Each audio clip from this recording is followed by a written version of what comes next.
She communicated that. She then moved forward and dealt with the clinician concerned in particular, and then there was correspondence from that same clinician saying that he had booked appointments for all the women to discuss the review findings with them. So we took it that... That was in relation to, I think, how many women? I think it was 3 women? No, I think he undertook to do all cases that had been communicated to him. Which was 3 as far as I'm aware.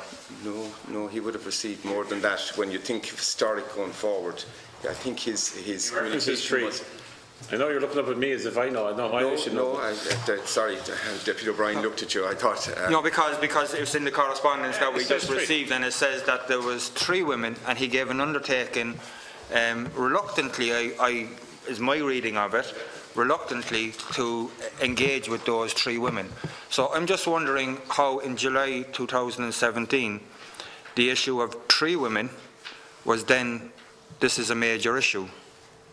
I mean, how did 3 women with 1 consultant escalate to nearly 80% of women not being informed? At what stage did people become aware this was a wide scale, beyond 1 consultant and beyond 3 women? I thought it was more than 3, but whatever number it was, my understanding was they were being addressed, they were addressed, and that was the one we knew about. I didn't know about the rest. Yes, that's still not answering the question. The question is, we now know that about 80% of women were not informed through their clinicians. We've been told that in July 2017 a concern was raised by 1 consultant in Limerick. The information, and look, I'll stand corrected, but the information that we received only less than 2 hours ago says that that was in relation to 3 women. And I'm open to correction, but as I said, I've just read it the same as Deputy Kelly has, but it's my understanding it's in relation to 3 women. He agreed reluctantly to engage with those 3 women. So that still doesn't answer the question how it's escalated from, or, well, the problem is it wasn't escalated, but how it goes from, you knew in October to July there were some issues, and then in July suddenly alarm bells ring, this is a major issue, this is widespread. No, there was 1 consultant, as I say, was having a difficulty, and I understood the clinical director had gone into... When did people in this room become aware that it was widespread? That there was up to 80% of women not informed through their clinicians? I'd say just as they previously stated, exactly then. Sorry, say that again? As previously stated, exactly then. In July? They didn't know. No, this year. This year? They didn't know. So nobody was aware in cervical check, in the HSE or the department, that women were not being informed through their clinicians. That's what I'm being told now. And if that's not the case, someone correct me. Just to be helpful, sorry, on the letter on the 11th of the 7th, because I was going to raise this, but you're so far down the line you might as well cover it. Dr. Hickey wrote to Grania Flannelly on the 11th of July, and dear Grania, on further reviewing the letter that you sent down to us with respect to an audit of the cervical smears and cancer patients, you highlight just 3 that you felt should be considered for discussion, for recall and discussion. He also says, we are highlighting this discrepancy in the details you sent us and wondering you further review in other cases to ensure there is any other discrepancies. And when she writes back a month later, she actually says, we can't tell you because we shredded the files. So, and this is an important question, and like we have people from right across the department, we have the HSE, even communications in the HSE, we have cervical check, and there's nobody in this room was aware that up to 80% of women were not being informed through their clinicians until the Vicky Feeling case became public knowledge. Is that what I'm being told by everyone in this room? And if that is not the case, then somebody please tell me that that is not true. No, I think that's probably a fair statement. I think, as I acknowledged earlier, we had not put in the end loop to check, the end point to check with those clinicians, have you made contact? That is absolutely astonishing. it's just unbelievable that a process is put in place for clinicians to inform their patients, and nobody followed up on it. Nobody followed up on it to see, was this happening? It fell off the agenda in October. Everyone was happy. Look, this is the process. I mean, who was responsible for following through on that? Who was responsible for checking that that process was actually, as you put it, Mr. Gleeson, the loop was closed, that clinicians were in fact informing their patients? And is it true to say that only one consultant raised concerns? Was there only one consultant wrote at the time to cervical check, raising their concerns that this was not the appropriate way for it to happen, that it should be cervical check who should be actually informing the women in the first place? Because as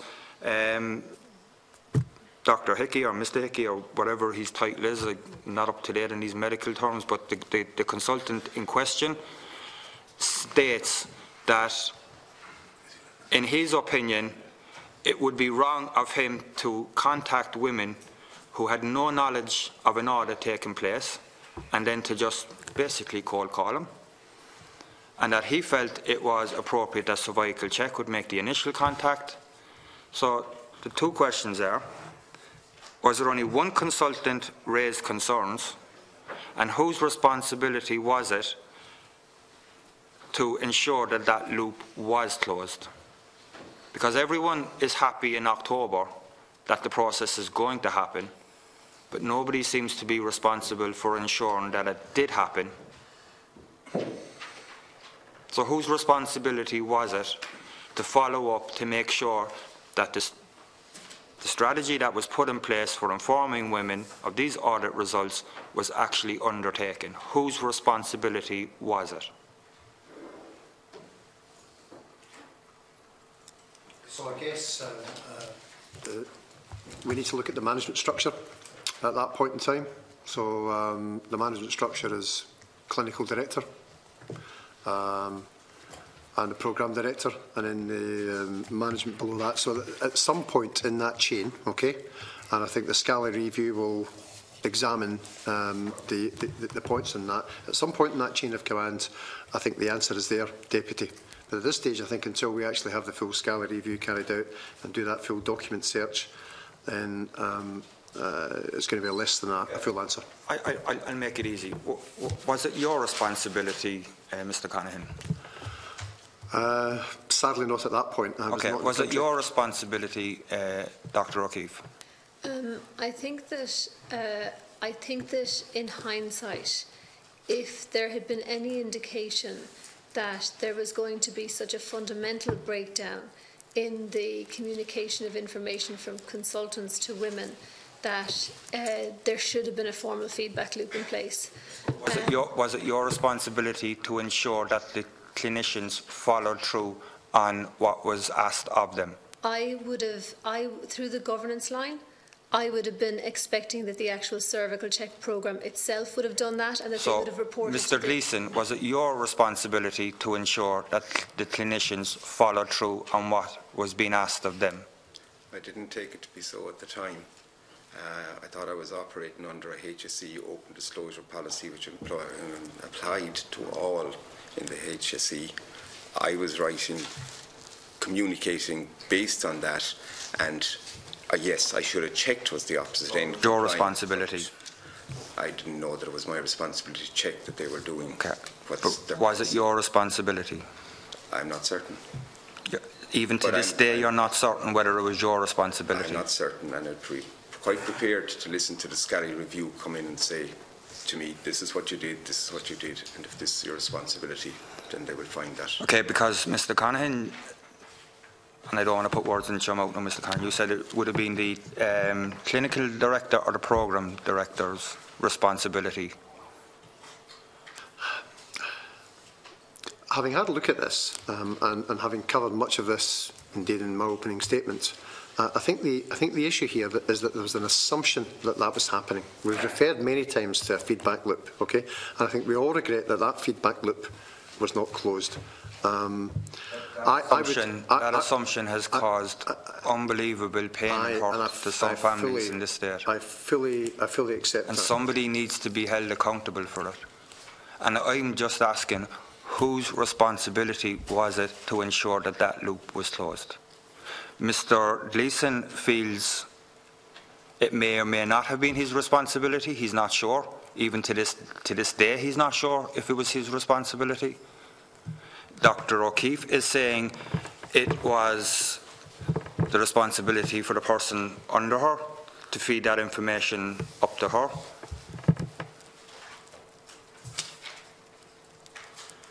So I think my earlier answer of the fact that we really need to do a forensic and detailed trawl on exactly where all this is. I mean, I should have said it at the outset that we have started that process. We have an external legal team involved in trawling through all of the documentation, the minutes. Now that's hundreds of email accounts. It will be many millions of records, and we have that led with somebody who's got a senior legal background.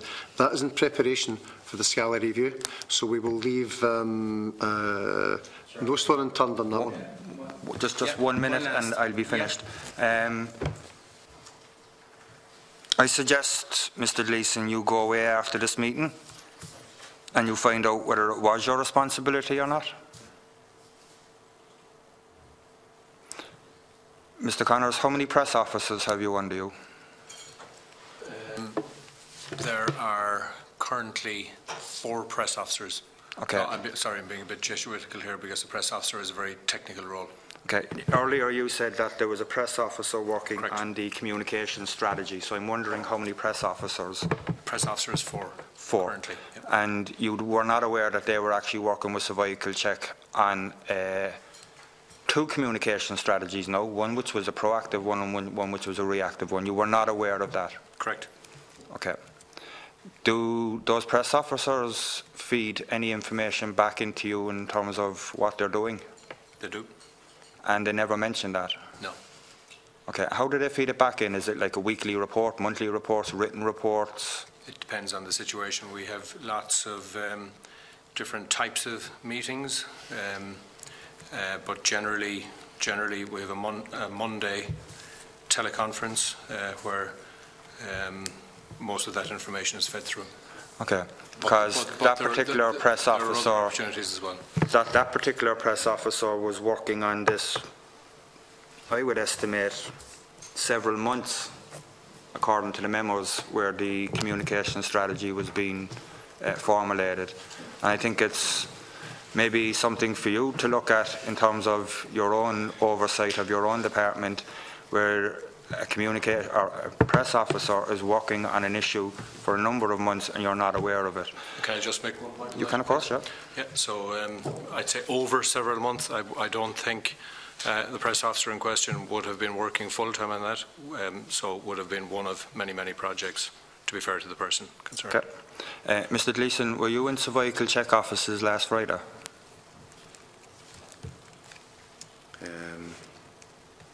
I was, yes, Deputy. Okay. Mr. Sorry? Just trying to remember the day. Okay. Mr. McCallion, there is it fair to say that there is no a procedure put in place where representatives of women, legal representatives of women, who wish to get documentation as quickly as possible can do so?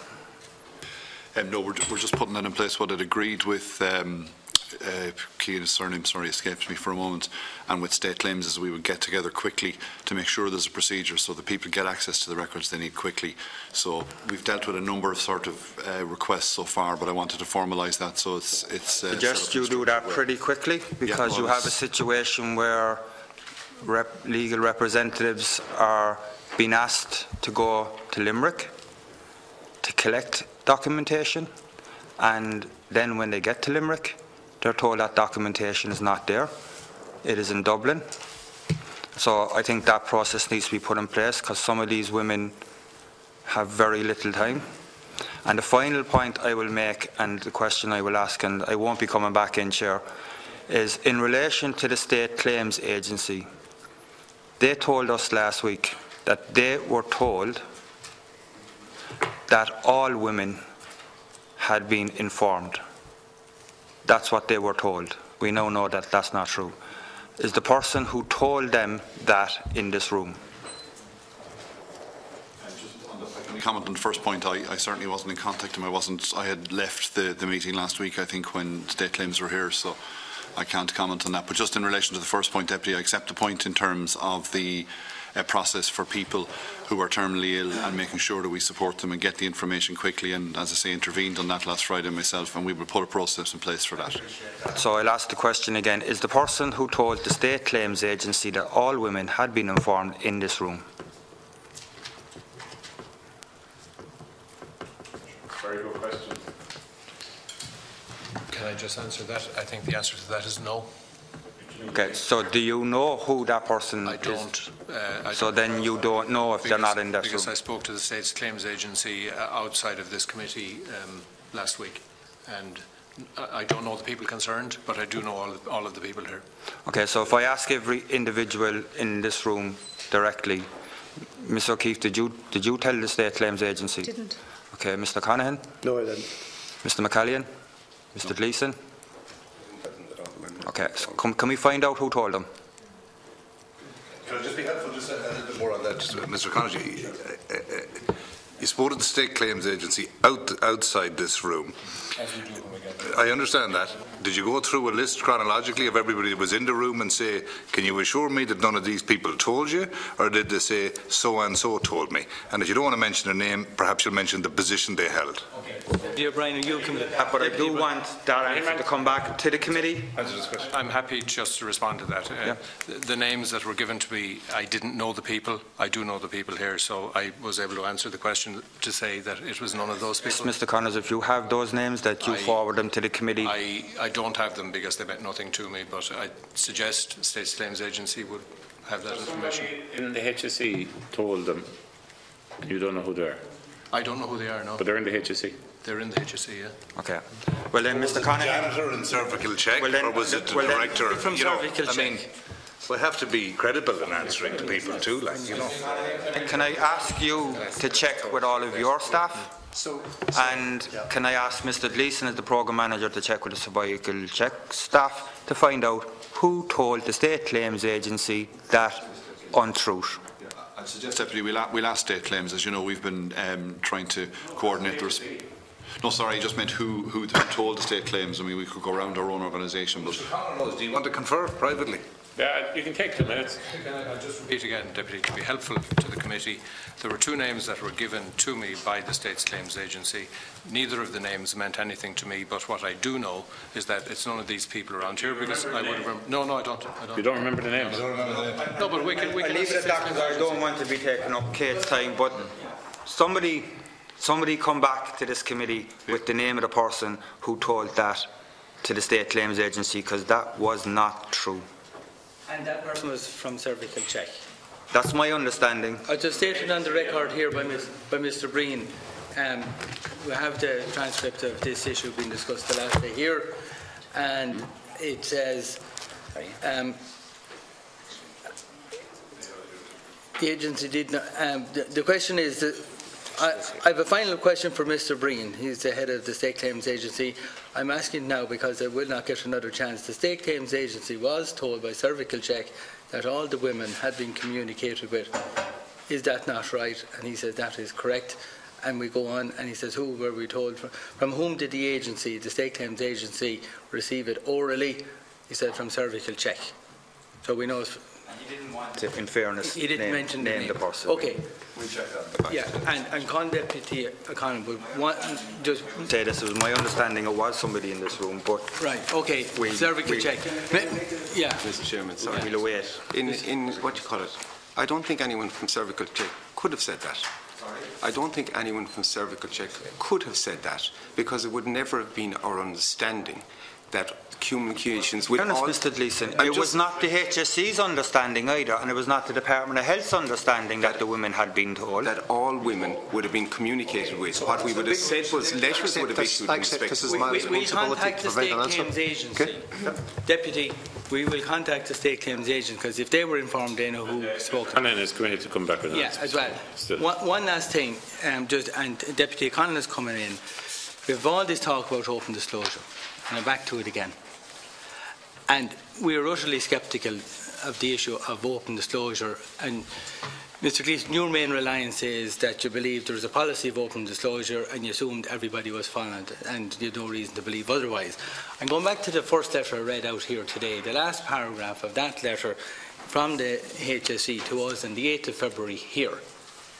And it's a full 8 pages on open disclosure, where we are from the beginning to the end. Last paragraph, moving forward. So Mr. Conlon, I'll read this out for yourself, right? Last paragraph in the whole letter, February 18, to this committee from yourselves, the HSE, document reference number 1075, that's the PAC reference number, the 8th of February. Last paragraph is about moving forward. Work continues in relation to the above, with priorities for 2018 set as 1. The rollout of the programme to GPs and practice staff. We're talking about open disclosure. 2. The development of guidelines for national screening services and for pharmacies. And then 3 is the development of open disclosure for healthcare acquired infections, the review of national documents, the development of open disclosure e-learning programme, and the further development of open disclosure performance management tools for services.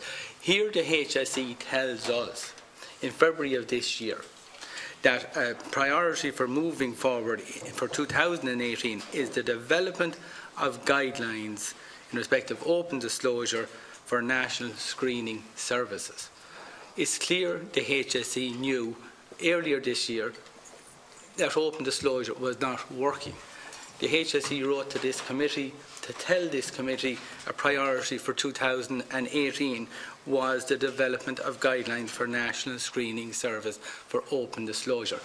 And when I read that that's the official response from the HSE to this committee a couple of months ago when we were discussing, I have to seriously discount everything I'm hearing about people's belief that their open disclosure was operating.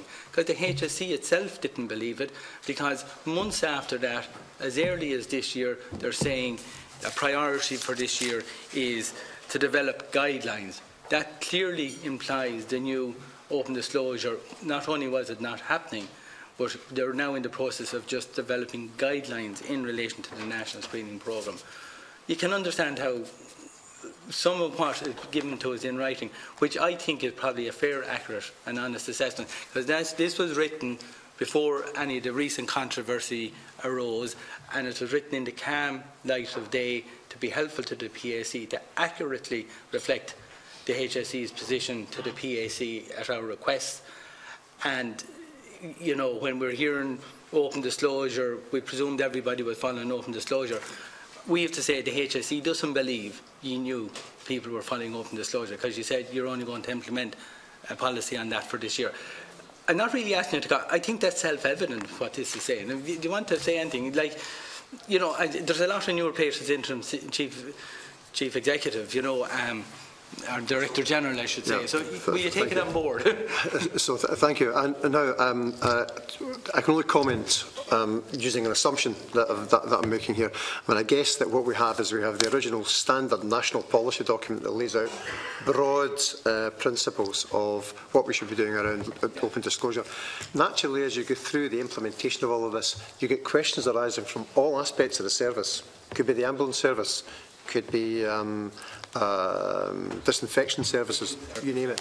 So as you go through the implementation of a programme like that, typically you will write individual tailored documents for parts of the programme. So I think this is a natural development of the rollout of that policy. We will need to reconsider where we go on that now. We are heading towards legislation on it. So I suspect that we need to just press the kind of the reset button on quite a lot of our documentation on that. I'm just asking you to take note of what you told us last February. Okay, Deputy Conlon. Thank you, Chair. Just to follow on from whoever it was that spoke last, Deputy Cullen or the other fellow, Johnson O'Brien. About the audit process and all of that. it's not the audit process actually, that's not what I'm talking about. I'm talking about the who knew what and when. So July 2017 is when Dr. Henry and Dr. McKenna became aware of this. And Dr. Coffey, you're a radiologist, aren't you? Sorry, radiation oncologist. Excuse me. And like in the world, and we mentioned this at the health committee yesterday, like medicine is a small world. Do you think it's credible in your role as a radiation oncologist that on the various chat rooms that professionals have, you know, professional chat rooms, or at perhaps a conference, or an email with a college mate, or somebody like that, that this didn't come up in conversation? I mean, it would be my own assumption in this case that, you know, that is not credible to my mind. And I'm not trying to personally get at you, but it's just we're trying to join the dots here. And you are part of that community. So you never heard anything in the bathroom at a conference or chatting on the phone that might have alerted you to something? Okay, so very simply, at the end of February, early March 2016, I was made aware that an audit system was in place for a number of years.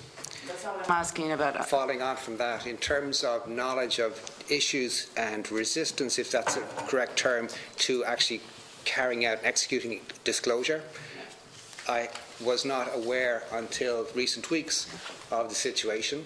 And in terms of informal conversations, social events, conferences... You know what I mean, yeah. I know, absolutely.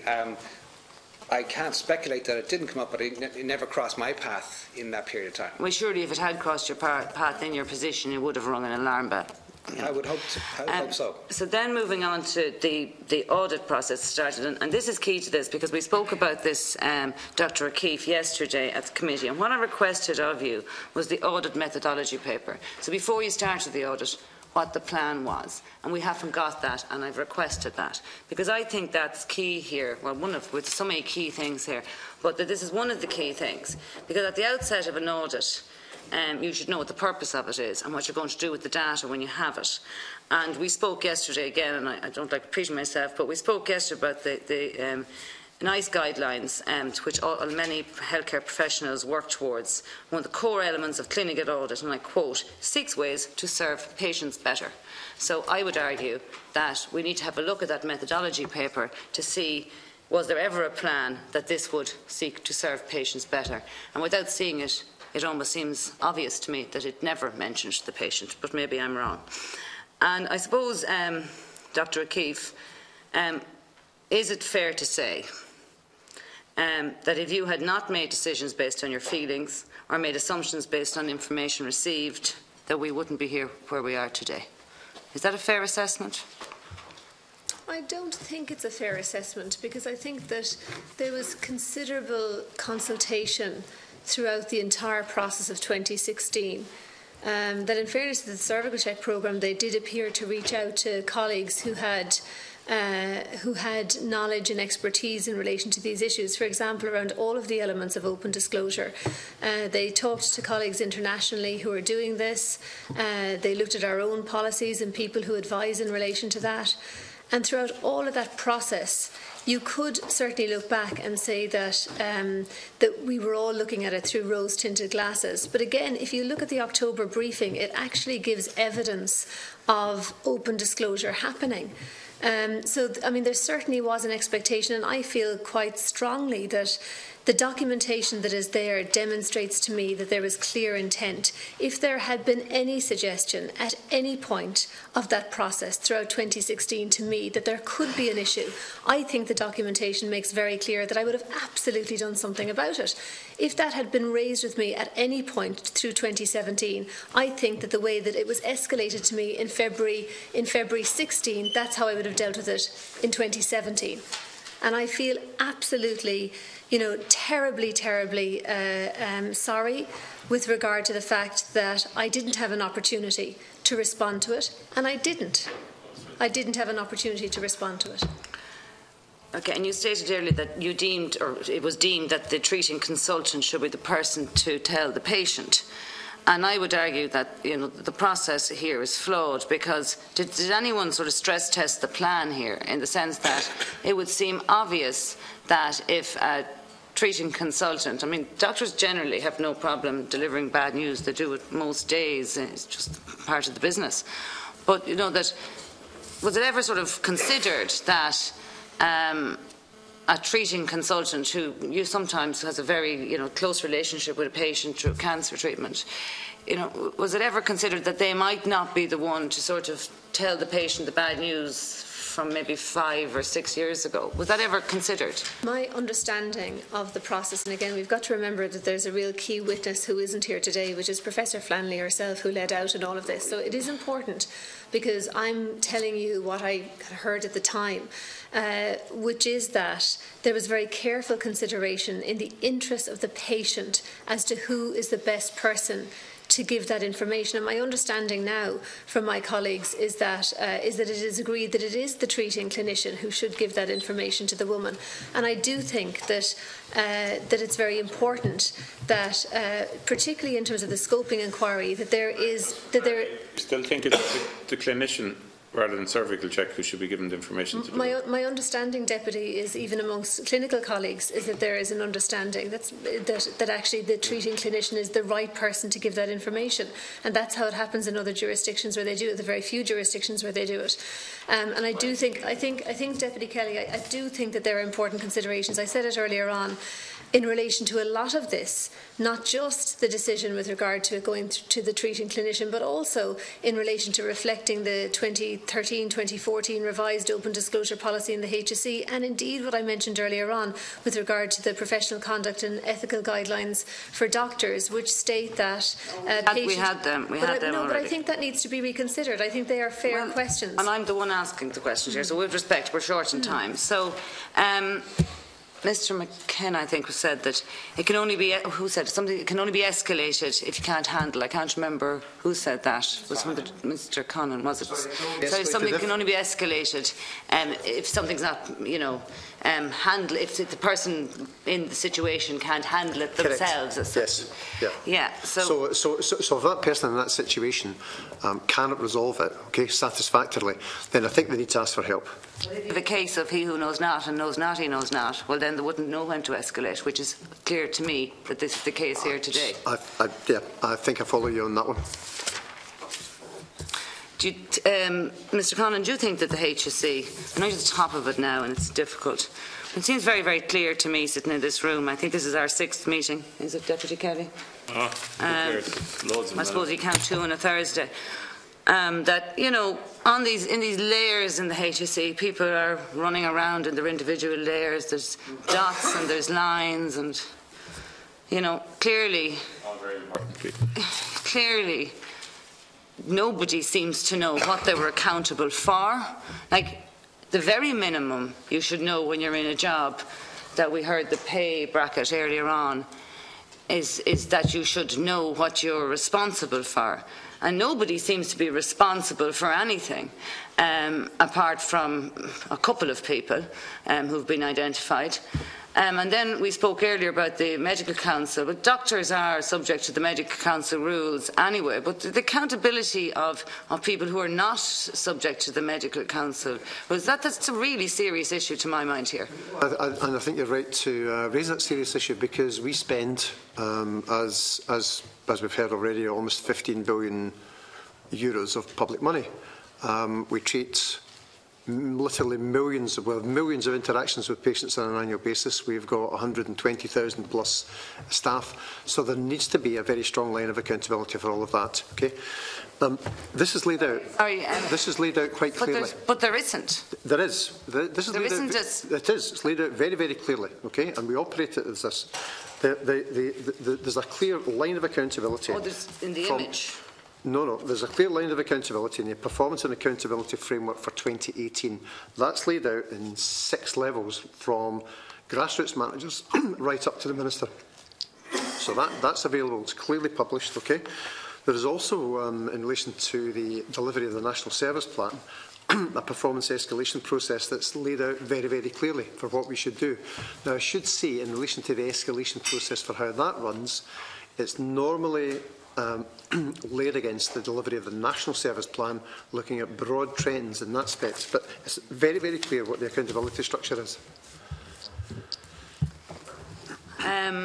Just get back to something else separate, and I'm not sure if anybody can answer it that's here. And the document we got with regard, I think it's June 2016, and it's. I was just looking at it last night. I was talking about the total number of cases. We're talking about the first group of women, the first 1,500, Group A, just for the sake of it. So there was. These are the women through cervical check. When you looked back, there was the 209 and that. So the total number was 1120, and then it's 653, I think, were the women that had cancer. But then, in addition to that, it states 128 women had cancer diagnosed within 3 years of a previous negative smear with a routine recall recommendation. These cases were termed interval cancers. So for those exceptions, so when you the figures go up to 2015, like were those audited? Were those audited? Yes. And can you just confirm to me that the audit process always involves looking at a smear? I'm not 100%. I'm genuinely not 100% clear on this. No, it looks at the whole screening pathway, the operation of the programme, smear taking, cytology, the smear test, the laboratory analysis, so all of and histology. So they in an interval cancer case, though, what they specifically are, a woman has been recommended to come back in 3 years, and the cancer is diagnosed in that interval. An interval cancer is an automatic cytology review. It's an automatic review. So the in addition group of people from, I'm sorry not holding this up for you, but you know, after the 653, all of those women had, so all of the slides were looked at again. For that group of people. So it was a retrospective audit that involved looking at their slides. Yes.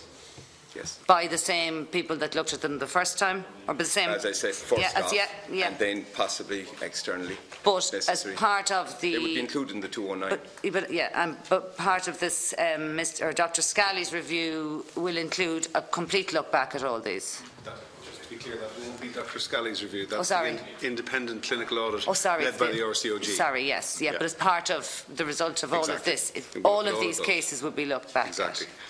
And is there any proposal, I'm sorry enough someone else asked this today, for random auditing of the samples? Mr. Teep Stephen Teep mentioned yesterday that he now I'm not saying that we have to do everything that everybody has, but it seems like a rational and reasonable request.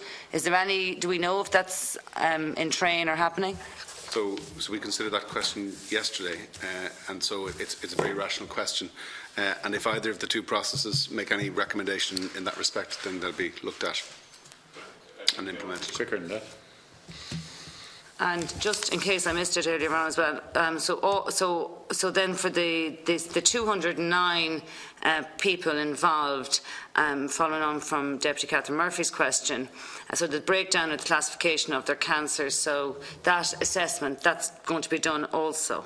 So that would be sort of like if it had been caught 3 years earlier, the prognosis would have been X, Y, or Z. Is that the sort of thing we're looking at? The intention that the entire cohort of people who are registered with the cancer registry since the cervical check programme began, that they will all be subject to the same question and will end up with an answer as to whether or not there was an issue in terms of their history with cervical check and it had any material impact on their timing of their diagnosis, the nature of it, the nature of their treatment, etc. And the prognosis. Exactly. And how is that going to be given to people?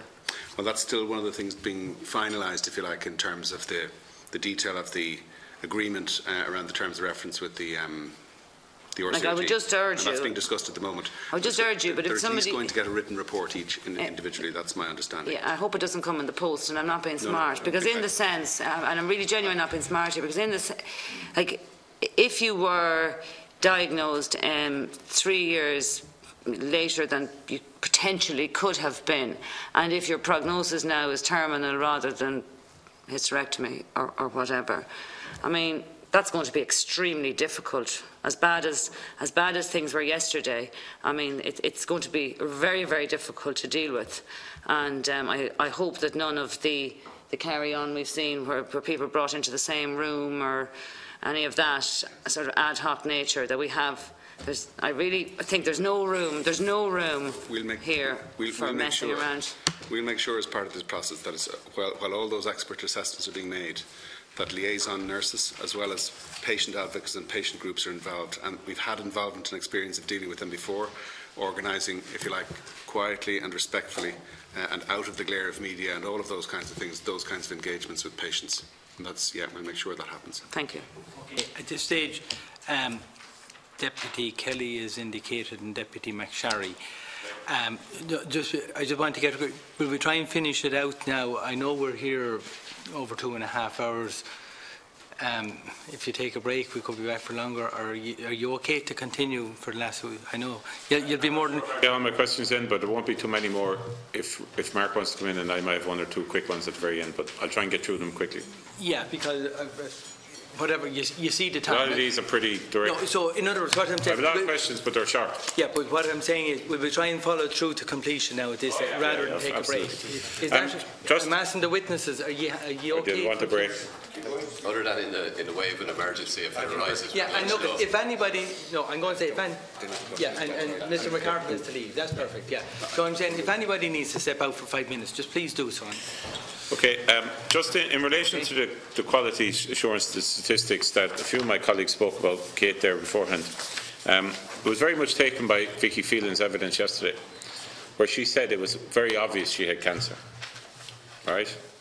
And her solicitor, Cian O'Carroll, made it very clear to us that obviously he's a lot of knowledge now around this issue, that it wasn't just, we deal an awful lot with statistics. And I'm not having a go at anyone here, but we're dealing an awful lot with statistics here. But there's also, it seems, in some of these cases, a catastrophic human error, where you're going from P2s up to P9s. So these are the letters that the women get. On the left, it says P2, previous smear. On the right, it says P9. That isn't something gradual. That's a catastrophic human error. Almost certainly, and I am in no way qualified whatsoever. The worrying thing is that from cases being surveyed, Chair, and this is very valuable information, there's quite a number of these. Now, either somebody really wasn't doing their job, and maybe Mr. Coffey, you'll be probably the person most... Somebody, like, we've got to minutely identify what went on here, where it happened, and who messed up. Because it's quite obvious that not alone was there mess up as regards the smears and not telling them and communications. The level of mess up as regards 4 cases going from P2 to P9, P3A to P9, P2 to P8A, and P2 to P6. That pretty much says it all, doesn't it? I take a point that... And what were you doing when you saw these coming through? Did you see these coming through? I did not see that material. Why not?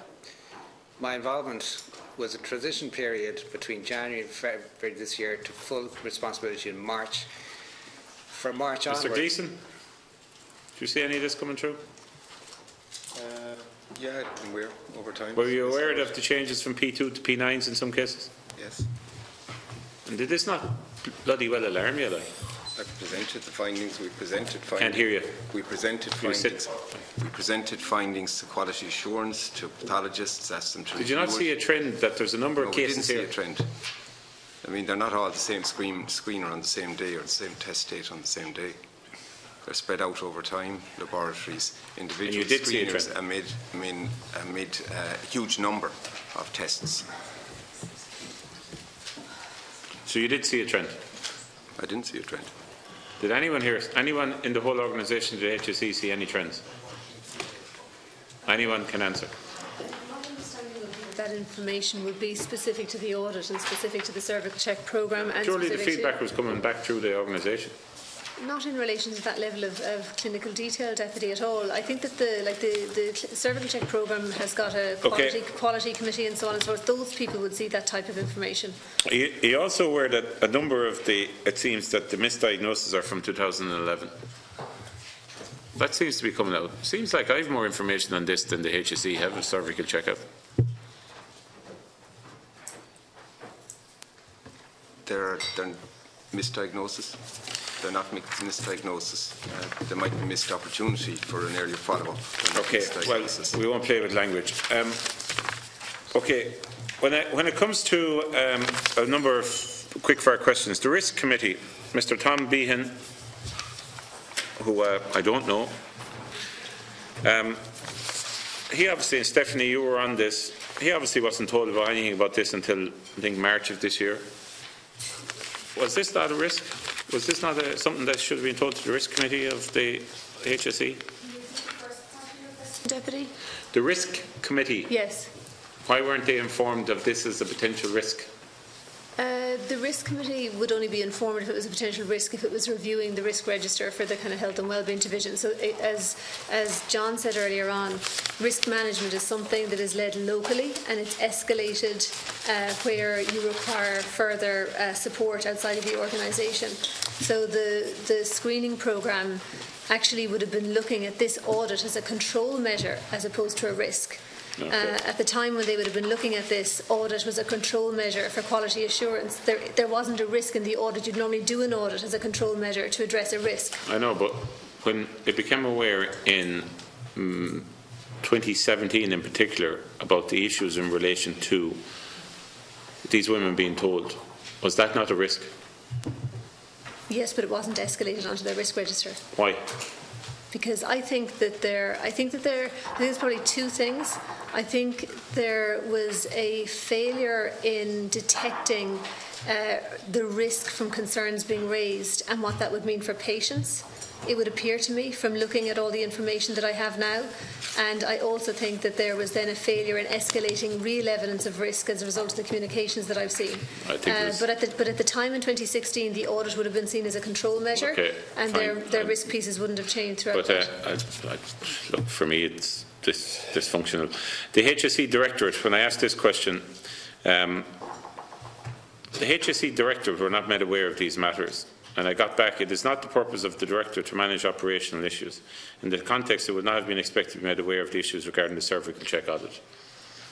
Now, we also know, John, Mr. Conahan, sorry, that many of the I'm like you, I'm not precious either, many of the members of the Directorate were known, but it wasn't discussed at Directorate meetings.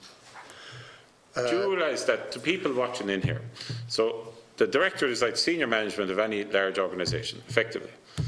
So many of the people who are here and out of the country now, which is crazy and unbelievable, were aware of this issue. It was never discussed at Directorate meetings.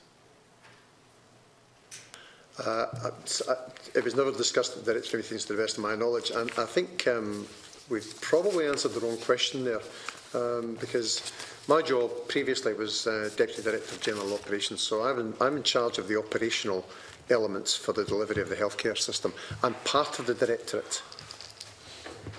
So I'd just like to make that clear and put that on the record. But it wasn't discussed? No, it wasn't discussed. Unbelievable. I also find it incredible that the NPOG minutes have no reference to it. When it comes to the packages that are being, I'm jumping around the place, so please listen, because of time. When it comes to the actual packages that are going out to the 209 women, I can tell you absolutely that ye are not ready for this. Because your own people have told me. Just take that on board. Across the board, you're not ready for this. It's a slightly different version of events, because I've spoken to two chief executives and the national director. Okay, well, maybe you should go down the line. Just, Mr. President, we had a very interesting discussion here, and in fairness to Senator Keith, what's his second name? Swanwick, sorry. sorry, that's embarrassing, but Keith Swanick, his long day, he had a very good point. I mean, and I'm not trying to produce anything that's, because Keith pulled it out, not me, but the HUC director always have minutes. Your meetings are always have minutes, I suppose, Mr. Conahan. Yes. But on one occasion that the Taoiseach, now Taoiseach, former minister, sat in with you, there was no minutes.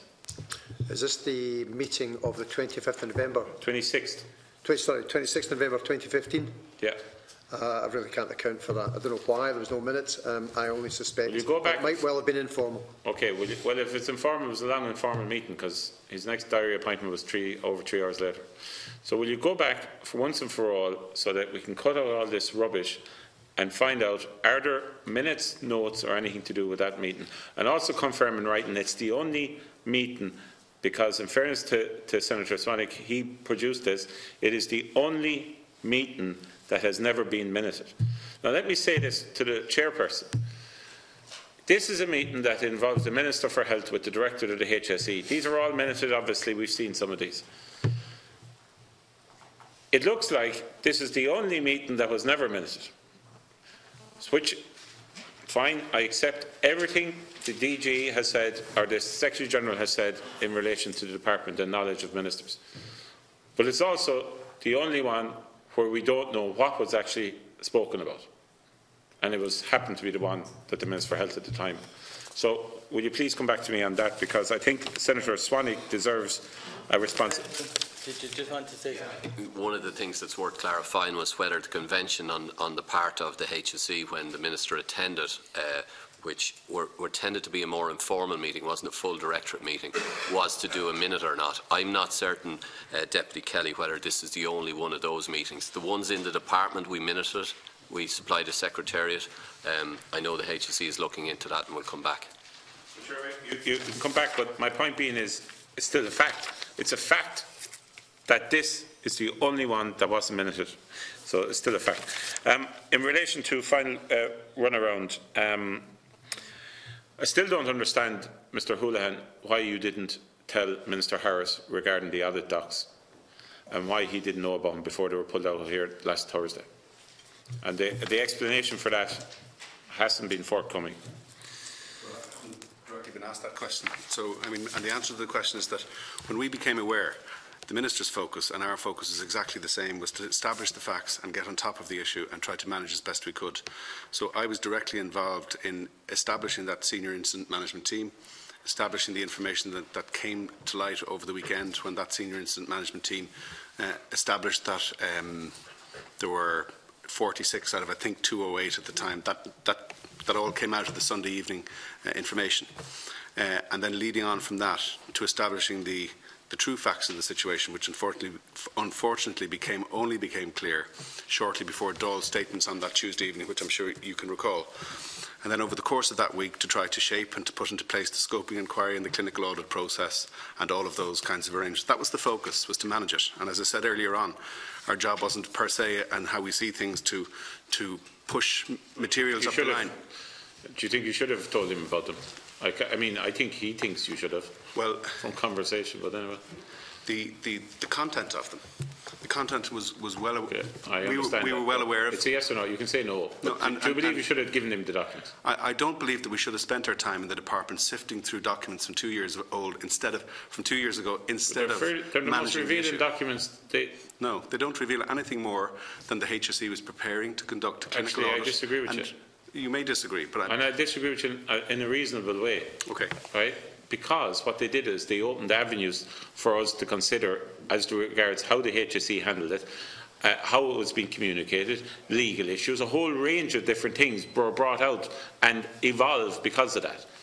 The sum total of information from our point of view that those documents confirmed was the understanding that we had and that we operated upon, which we would have shared with the Minister, and that we were in a position to give assurance that our understanding was only that audit was taking place and that disclosure was happening. Okay. That was our understanding, okay. That was our briefing. And so we turned our focus to getting it into a place of managing the response to this, putting government in a place where it could respond to this and respond to it effectively by establishing the scoping inquiry, the clinical audit process, There were 3 memos brought to government by Minister Harris over that time period. Rude, but I have to. So that was the focus, was managing and responding, and not passing information around. It's okay.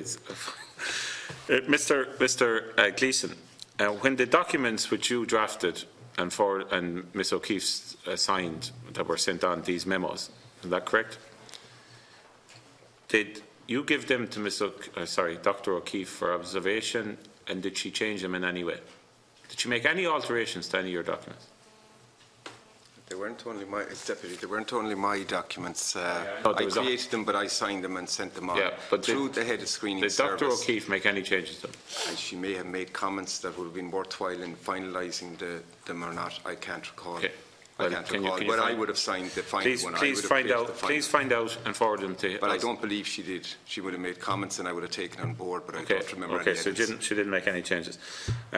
That's important. The acting Secretary General, DG, who's the legal firm you've employed to work with you in the? You said earlier on, if I remember rightly, you said you hired a legal firm. Who is it? I don't have that name, but I can supply it. Okay. I just the know next that we thing have done so. I want to make a suggestion to you, because obviously I've raised issues with you that I'm concerned about. Has somebody in your organisation been tasked with securing and locking down all data and all records, electronically and otherwise, across the organisation? Yes. Good. I don't need to know who it is, but I just want confirmation that it's happening. Okay. I'll need to understand the definition of lockdown, but as in they're not going to. They're going to be available. In other yes. words, people aren't going to delete stuff to cover their backsides. Oh, we can always find that out. You can do forensic. You'll be surprised. You'll be surprised. We had the guards in here a number of times. Okay. Sorry, I was the person who actually asked the Irish Cancer Registry here, Cancer Registry Ireland here. I've just 3 more questions. I can't understand what is going on between cervicalcheck and the National Cancer Registry. I mean, I think the Minister was let down badly, the manner in which he had provided this information. The fact that there was a lack of knowledge of this in the department, the fact that they were told information which turned out fair to be wrong, but the fact you didn't know it in the first place was crazy, but you were told wrong information. How is it? So let me get this right. So when it comes to breast check, you've signed the form and the information is 2 ways. Correct. And thanks for being the brevity. When it comes to cervical check, you sign it, but it's only 1 way. Correct. And for how long have you or cervical check, I'm not trying to catch anyone out here, because I actually think there's genuine efforts here, been trying to get this information to match? Maybe whoever wants to answer, and then yourself. Well, we signed, or not we, I was not the director then, but the registry signed a 2011 one-year agreement with cervical check, and that allowed us to have access to their online system. And there was some beginning discussions about how to exchange information. My understanding of it, there's no documentation of it that I've found, is that there were data protection issues that came into play to block that, meaning that we could not give the data back in some way. That's my understanding. Anyone from cervical check give their version of the story. And this is a genuine, not trying to catch you up, because I actually think this is very other issues. No, I'd concur with what Dr. Gora said there, and there was also under the understanding that at a point in the future the NCRI, as its separate legal entity from the HSE, might or might not continue or might be integrated into the NCCP. So that barrier was going to ultimately, data protection issues were the reason that, and this is a big concern here. Data protection, Chairman, this is important. Data protection issues are the reason that we have 2 different databases. We know from Dr. Hickey's correspondence that the internal databases within cervical check there's issues with as well. But just keeping to that, that these 2 sets of databases couldn't talk because of data protection. Isn't that an appropriate summary? Yes. Information couldn't be shared. So what efforts were made over the years? And I'd say there were efforts made. Well, how could they not be concluded? And were the Department of Health aware of this issue? I'll ask both again. to the best of my knowledge, we have gone through all the records at the registry that we could find. There was no elevation of this particular issue to the Department of Health, that it was between cervicalcheck and the registry. My understanding from the previous director is that it was a very clear data protection ruling that no data could be given back. Why didn't you elevate it to the department? I don't know. What? Can't I'd answer only make a that. suggestion. I think both organisations haven't checked out, just said this is the law. Like there's other state agencies in the same vein that can't share it. No. This is deeper than that, Chair. Sorry. Okay. Can I make just one point which may explain some of the hiatus? Sorry, Deputy. Just